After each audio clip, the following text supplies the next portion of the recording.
and welcome to week 2 of Puppy Day School at No Bones About It Dog Training with Jessie. So this week we've been working on continuing our foundation skills from last week, our hand targeting, our name game. I'm going to show you another new foundation game called Reward Zone, and we've been working on down and introducing Leave It this week. So we're going to be inside doing most of those skills. And again, you can see that I have my mat here I've been working on. Remember that this, even though you're probably going to see a couple good downs that she can do without pointing at the ground or without having to lure down with any kind of treat, that dogs are very situational, meaning when I practice with her on this mat, she gets it. She knows what to do. But even if I change location, like go in the kitchen and don't use this mat, and I cue her to lie down, it's a much harder, it's really hard for her to translate that skill. That will happen. So it's not uncommon that if you go home and you practice with her, she's gonna have a much harder time figuring things out. That kind of taking the skill on the road, so to speak, that happens after the dog gets really confident in their behavior, and then we start to move around and practice in lots of different areas. So we're just going to start. When I stand up, you probably won't be able to see me, but I really wanted to be zoomed in so you could see the puppy, especially when we're practicing our Leave It skills. Okay, so here we go. We're going to warm up a little bit with our down. All right, sometimes I'll give one little freebie, just, to remind you. Touch. Yes, very good. Touch. Very nice. All right, down. Yes, beautiful. And then, okay. Always giving a release cue, okay, which means you're done, you're finished. Okay, let's try it again. Jessie. Let's get you all the way back here on your mat. Down. Oh my God. I love how she puts her little head down on the ground as well. It's so cute. All right, so from down, we can either lure back into a sit. Jessie, sit. Touch. And I'm sometimes introducing, go to your mat, go to your bed. Very good. It's not really a skill we've practiced a lot yet, but we'll get into that. Down. Very nice. Very good. Sit. It's really hard to go into a sit from a down, down.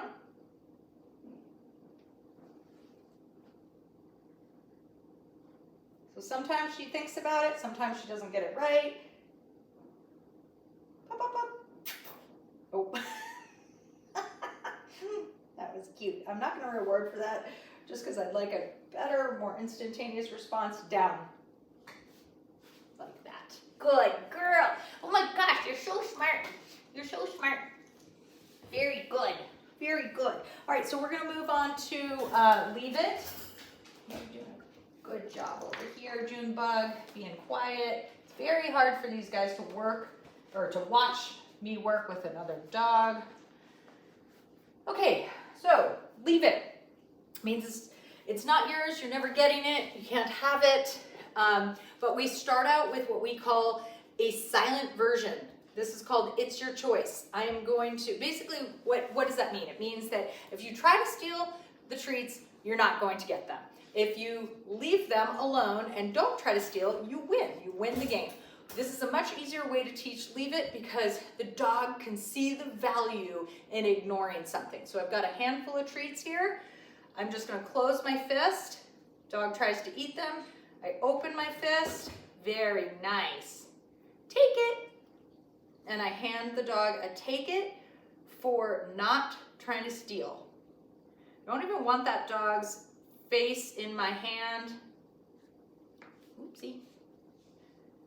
I want them to take it. So they get a take it for not trying to steal. Very nice. I'm going to put them on, we've practiced this all week, so she's getting good at it. I'm going to put them on the ground. Take it. So as long as she's not, She keeps getting rewarded for not trying to steal them. Take it. She never should be able to eat out of this pile. This is the leave it pile, whether it's in my hand or on the ground.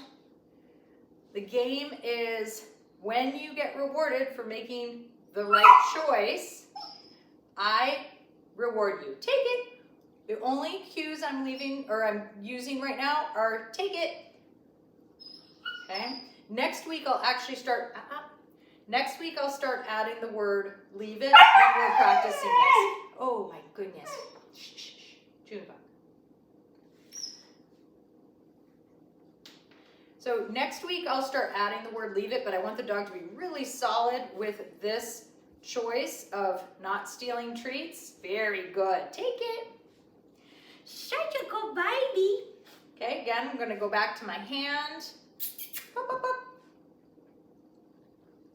Show them what's in my hand. Let's come over here so you can face the camera. Very nice. That's very good job. That was awesome. Very proud of you, my friend. So,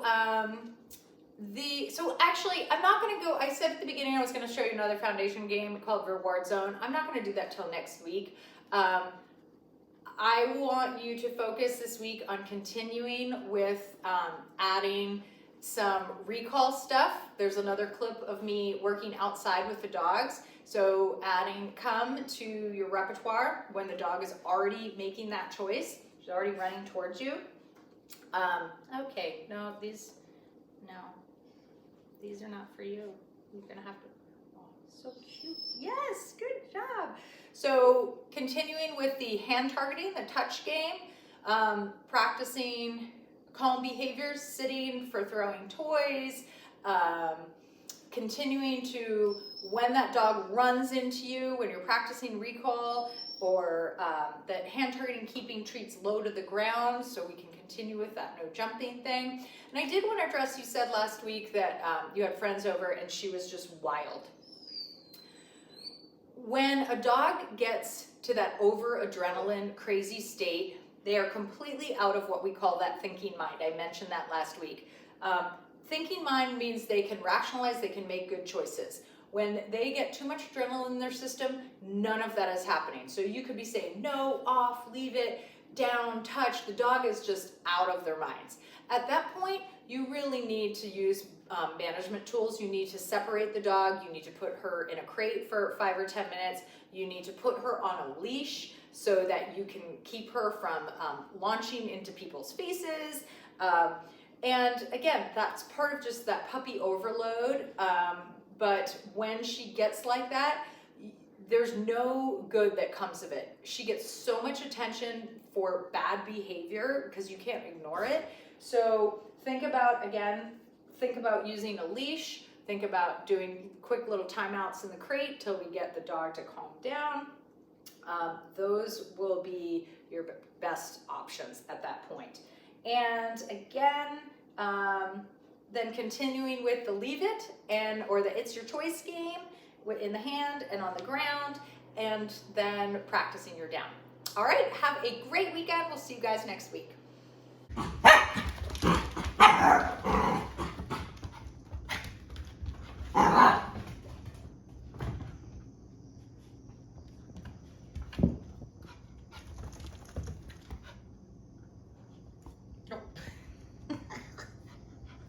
guess you got it.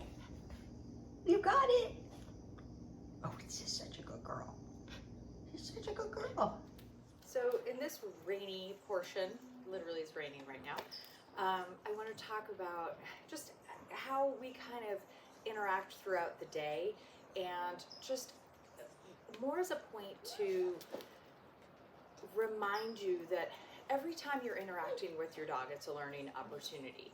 And that's really the way I like to work with the puppies. Yes, I set aside specific training time during the day where we are working on activities. But really what I want my dog to think is every time we interact, it's a work in progress for us. You offer me a behavior, or I ask for a behavior, you get stuff you like. That's how we create a dog that is really responsive in all areas of their life, not just when they think that you are working on training time. Okay, so right now these guys are just playing roughhousing, whatever. I can get myself ready here and work on name game, even with the two of them together. In fact, it's great to have the two of them to distract each other. And Juba, yes. Okay, they don't both have to get treated every time we work on stuff. The key is to let them get back into play, not think that we're really doing anything in particular. Jessie, yes. Good. Remember to keep treats low to the ground or at their nose level. Okay, so we can just work on name game, pulling them away from wrestling. Juba, yes. They can both get treats that time.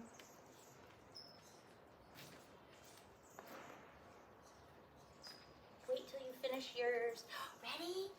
So again, here we've got a little ball time, play time. What I can do is just hold that ball till I get a nice behavior like this. It's dripping water out. Very nice, calm behavior. And then ready, go get. Play, play, play. They don't really care about the ball so much. I can work on recall now. Jessie, come. Yes, good job. What a good recall you had. Yay, good job. So I usually just alternate names when I'm playing games like this, but again, they both respond to me. So every time I'm working on stuff like recall or playing with toys, I want to start by asking for a nice calm behavior, like just to sit with attention. That restarts the game, and then we go from there. So same idea as when we were up in the carport. We come out here multiple times a day. You can sort of see there's like an insane amount of space for them. This is only one little section of the yard, but I'll work on the same kind of stuff. Wait till they get a little distracted, but I want to shoot for success. Junebug! Yes, good girl! Okay, now if I get sort of what just happened, which was, I think she might be looking for a place to go to the bathroom, but so I'm going to hold off for a second. If I get a glance, but nothing, no movement towards me, I'm going to shorten the distance between us. And I'll try again. Junebug! Yes, come!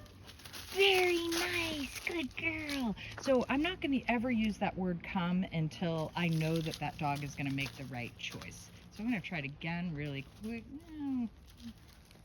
Oh, look at who's on the bridge. Who's on the bridge? Jessie! What a girl! Come! So you can see she sort of hesitated in the beginning. Hi. Oh, what is that? What happened? So she sort of hesitated, and I just waited.